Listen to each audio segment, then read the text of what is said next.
ஒவ்வொரு ஆளுமைகளுமே வந்து ரொம்ப சிறப்பாக அவங்களுடைய வாதத்தை எடுத்து வச்சாங்க.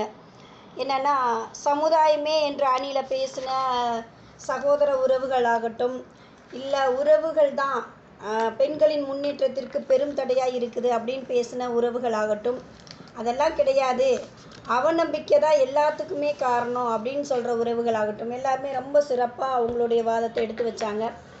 என்னதான் வாதங்களை எடுத்து வச்சாலும் நம்ம வாதங்கள் பேசினா பேசிகிட்டே போகலாம்.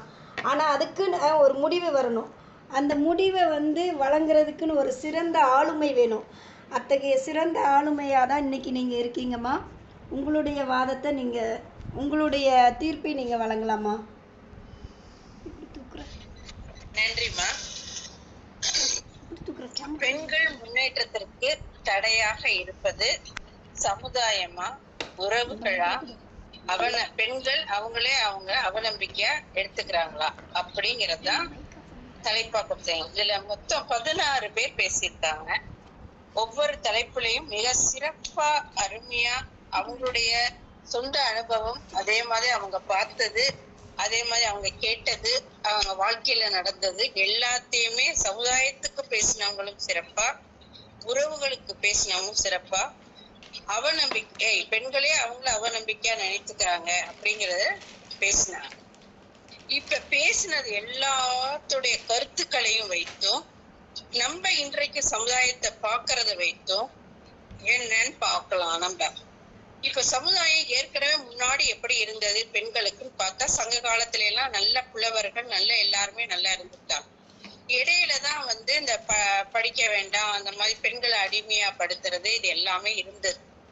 திருப்பி இப்போ அப்படின்னு சொன்னா, இப்ப பெண்கள் எல்லாமே படிக்கிறாங்க, எல்லாத்துலயும் நல்ல திறமையா வராங்க, வேலைக்கும் போறாங்க, எல்லாமே செய்யறாங்க. இது எல்லாமே உண்மைதான். ஆனா எல்லாருக்குமே இது எல்லாமே நல்லபடியா அமைஞ்சிருதா அப்படிங்கறது முக்கியம். இப்ப நல்லா வந்தவங்களா இருந்தா அவங்களுக்கு குடும்பத்துல நல்ல வந்து ஆதரவு இருந்திருக்கும், அதே மாதிரி சமுதாயத்திலயும் ஆதரவு இருந்திருக்கும், அவங்களும் நம்பிக்கையா இருந்திருப்பாங்க. இப்ப இது மூணுமே முக்கியம். ஒரு பெண் முன்னேற்றமா வரணும்னா அவளும் தன்னம்பிக்கையா என்னால நல்லா செய்ய முடியும் அப்படிங்கிறது கட்டாயம் வேணும். சரி, நான் செய்வேன், அப்ப நான் செய்யணும்னு நினைக்கிறேன். அப்ப யாரு முதல்ல நான் நல்லா படிக்கணும்னு நினைக்கிறேன் சின்ன குழந்தையிலேயே, அப்ப நான் வரணும்னா அப்ப என்னை நல்லா படிக்க வைக்கிறதுக்கு எங்க அம்மா அப்பா தயாரா இருக்கும். சரி, அதுக்கப்புறமும் அத வறுமை இல்லாம இருக்கணும், எத்தனையோ வந்து காரணிகள் அதுல வருது, இருந்தாலும் ஏதோ படிக்க வைக்கிறாங்க அப்படின்னா ஓகே. அதுக்கப்புறமும் நான் சமுதாயத்துல வந்து என்னுடைய நல்ல ஒரு நிலைமைய வந்து நான் வரத்துக்கு சமுதாயமும் இந்த பெண் வந்து நல்லா படிக்கிறா, அவளுக்கு நம்ம உதவுவோம் அப்படின்னு செய்யணும். இப்ப இது மூணுமே வந்து வெற்றிகரமா இருந்துட்டா பிரச்சனை இல்லை. பிரச்சனை எங்க நிக்குது, நம்ம இது மூணுமே தவறா இருந்தா. அப்படிதான் அதுல முதல்ல தவறா இருக்கிறது அப்படின்னு பார்த்தா வீடு தாங்க.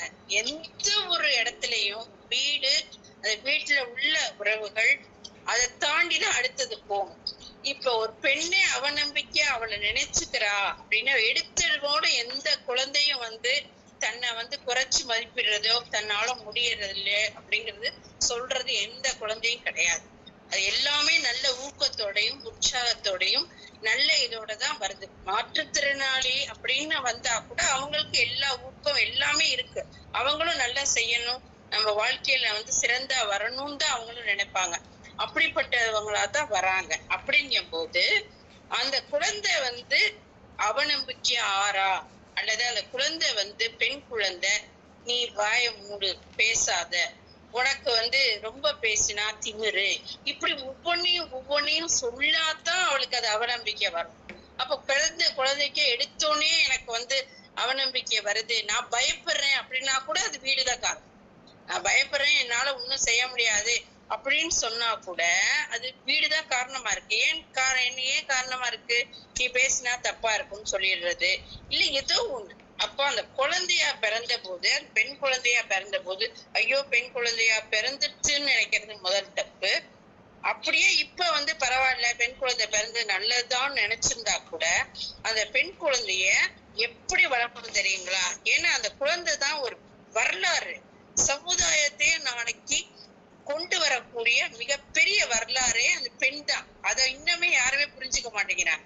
அந்த பெண்ணுக்கு இருக்கிற அந்த மன வலிமையும் அந்த அவளுக்கு இருக்கிற அந்த உடல் ஆற்றலும் தான் முழு சமுதாயத்துக்கும் வரப்போகுது. அதை மறந்துட்டு தான் எல்லாருமே எல்லா விதத்திலையும் தப்பா நடந்துக்கிறாங்க. அதுதான் முதல்ல.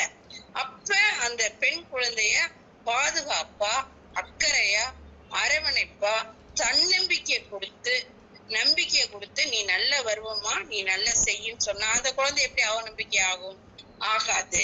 அப்ப அந்த அவநம்பிக்கைங்கிறது அந்த அந்த இடத்துல வந்து உறவுதான் வந்து காரணமா இருக்கு. அந்த குடும்ப சூழ்நிலை, ஒருவேளை அப்பா சரியில்லாம இருக்கலாம், அம்மா வந்து அத வந்து கஷ்டப்படலாம், அதை நேர்ல பாக்குற குழந்தையா இருக்கலாம், இல்ல இந்த மாதிரி எல்லாம் வர்றதுனாலதான் அந்த குழந்தைக்கு வந்து ஒருவேளை நம்மளுக்கும் இந்த மாதிரிதான் இருக்குமோ. நிறைய குடும்பத்திலேயே பாத்தீங்கன்னா கணவன் சரியா அமையல, அப்பா சரியா இல்லைன்னா அந்த குழந்தை கல்யாணம் பண்றதுக்குள்ளே பயப்படுவான். ஏன்னா நம்மளுக்கும் இப்படிதான் இருக்குமோ வாழ்க்கை அப்படின்னு சொல்லி. இதெல்லாம் காரணம் எங்க? அப்ப அந்த உறவுகள்ல தான் நிக்கும். அதுக்கப்புறம் தான் நம்ம அந்த பொண்ணு வந்து வீட்டை தாண்டிதான் சமுதாயத்துக்கு வரா. அப்புறம் சமுதாயம் எப்படி எதிர்கொண்டதா அப்படிங்கறதுதான் முக்கியம். ஆக 3 காரணிகள்ல ரொம்ப குறைந்த சதவீதம், 3 காரணிகளும் இருக்கு. ஆனாலும் பெண்கள் முன்னேற்றத்திற்கு தடையாக அமைய 45% உறவுகள் தான் காரணம் அப்படிங்கறத உறவுகளுக்கு முதல் இடமா வைக்கிறேன். ஏன்னா அவங்கதான் காரணம்ங்கிறது தான் உண்மை. எப்படி எடுத்துக்கிட்டாலும் அம்மா அப்பாவோ அல்லது கூட பிறந்தவங்களோ இல்ல அந்த அந்த எடுத்த எடுப்புலயே எல்லாருக்கும் நல்ல தாய் தந்தை அப்படிங்கறது அமையறது இல்லைங்கிற ஆரம்பிச்சு, ஒருவேளை தாய் தந்தை நல்லா வந்து எல்லாம் வந்து கூட பிறந்தவங்க நல்லா அமைஞ்சா அடுத்து கணவர் அப்படிங்கிற போது அது சரியா அமையல. ஏன்னா நம்ம தான் ஒரு வச்சிருக்கோமே, என்ன அடுத்து என்னதான் நல்லா படிச்சாலும், என்னதான் நல்ல வேலையில இருந்தாலும், என்னதான் முன்னேறினாலும் திருமணம் பண்ணி கொடுக்கணுங்கிற கட்டாயம் வந்துருது. அப்ப அந்த திருமணங்கிற இடத்துல எல்லாருக்கும் நல்லா அமையுமா, அமையுதா, அல்ல எல்லாரும் முன்னேற்றத்துக்கு இல்லைனாலும் இருக்கிறத வச்சு ஆதரவா இருக்காங்களான்னு பாக்குறப்போ ரொம்ப குறைச்சுதான் இருக்கு. அப்படிங்கும் போது பெண்கள் முன்னேற்றத்துக்கு தடையாக இருப்பது 45% உறவுகள் தான். சரி, அந்த உறவுகளால அவளுக்கு வந்து அவநம்பிக்கை வருது, அதுவும் உண்மை. ஏன்னா நம்மளுக்கு பயம் வருது, அடுத்து வந்து கவலை வருது, செய்ய முடியாதோங்கிற எண்ணம் வருது, எல்லாத்தையும் வந்து அது வந்து இப்ப குறைச்சு இருந்தா கூட ஆனாலும் அது இருக்கு. அது வந்து 20% தான். அதாவது பெண்கள் முன்னேற்றத்துக்கு தடையா இருப்பது பெண்களுடைய அவநம்பிக்கையே அப்படிங்கிறது வந்து 20%. இது மொத்த பெண்கள்ல எல்லாருக்கும் இருக்குன்னு சொல்ல முடியாது, ஆனால் அதுவும் இருக்கு. ஆனா அதுவும் இருக்கிறதுக்கு காரணம் வந்து வீடுதான். அது வந்து உறவுகள் தான் காரணமா இருக்காங்க. அதனாலதான் நான் உறவுகளுக்கு 45% போட்டேன். அடுத்து அவநம்பிக்கைக்கு 20%. அடுத்து பாத்தீங்கன்னா சமுதாயம். இதை எல்லாத்தையும் தாண்டி பெண்கள் முன்னேறணும், நல்லா வரணும், நல்லா செய்யணும். இப்ப அரசியல்லையோ அல்லது ஒரு முக்கியமான பதவியிலேயோ நல்லா வந்து நல்லா பார்த்தா பொதுவா கேள்வி பண்றவங்க அல்லது வந்து இவளுக்கு என்ன தெரியும் அப்படின்னு நினைக்கிறோம். ஆனா நீங்க மனசாட்சியோட ஒரு ஆண் நல்லா கவனிச்சு பாத்தீங்கன்னா அத்தனை திறமையும் நிர்வாக திறமையும் அத்தனை இதுவும் எல்லாமே பெண்களுக்கு இருக்கும். ஆனாலும் அதை ஏத்துக்கிறதுக்கோ இல்ல அத வந்து நல்லபடியா வச்சுக்கிறதுக்கோ ரொம்ப குறைச்சுதான் இருக்காங்க. அதனால அது அது அவ்வளவு தூரம் நல்லா வந்து அவங்கள வந்து இந்த சமுதாயத்துல பார்வையில வந்து பார்த்தா அது வந்து என்ன செய்யுது, அதுவும் கொஞ்சம் தடையா இருக்கு. இதையெல்லாம் தாண்டி அந்த பெண் வரப்ப அப்ப அதுக்கு வந்து 35% போடுறேன். சமுதாயத்துக்கு வந்து பெண்கள் முன்னேற்றத்துக்கு தடையா இருக்கிறது சமுதாயம் வந்து 35%. அப்போ 100%த்துல முதல்ல எந்த ஒன்றுக்கும் வீடு இல்லறம் அப்படிங்கறதுதான் சிறப்பா அமையணும். எந்த குழந்தைக்கும் சரி, அது கணவனா இருந்தாலும் சரி, மனைவியா இருந்தாலும் சரி, அந்த இடம் சரியா இருந்துட்டு அம்மா அப்பா அந்த உறவுகள் சரியா அமைஞ்சு ஒருத்தருக்கு ஒருத்தர் ஆதரவா இருந்து ஒவ்வொருத்தருடைய முன்னேற்றத்துக்கு இருவருமே எல்லாருமே வந்து ஆதரவு கொடுத்து நல்லா இருந்துட்டா, இல்லைங்கிறதா இங்க பிரச்சனை. அப்ப இருந்துட்டா அவ வந்து அந்த அவநம்பிக்கையே அவளுக்கு வராது. அப்போ 45% பெண்கள் முன்னேற்றத்திற்கு தடையா இருப்பது உறவுகளே. அப்படிப்பட்ட அந்த சூழ்நிலையையும் அந்த ஒரு இடத்துலயும் அவ வளர்றதுனால அவளுக்கான அந்த இது குறைந்து போறதுனால அது அவநம்பிக்கை 20%.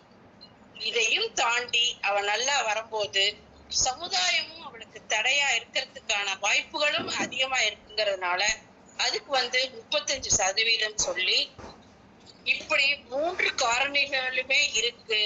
ஆனா இந்த 3 காரணிகளையும் நல்லபடியா நாம சீர்திருத்தி அந்த பெண்ணை சிறப்பான இடத்துக்கு நல்ல ஒரு ஆதரவோடையும் அரவணைப்போடையும் நல்ல அவளை பாதுகாத்து வைத்தா இந்த சமூகம் இல்ல இந்த உலகம் இந்த நாடு மிகச்சிறந்ததா வரும் என்று சொல்லி இந்த அழகான சமூக அளவுகோல் அரங்கத்துக்கு எனது நல்லதொரு வாய்ப்புக்கு நன்றி கூறி நடுவரதுக்கு அதுவும் முக்கியமான தலைப்பா இன்றைக்கு தேவையான இந்த தலைப்பை கொடுத்த அம்மா ராணி அம்மாவுக்கு நன்றி கூறி இடம் சார்கிறேன். நன்றி.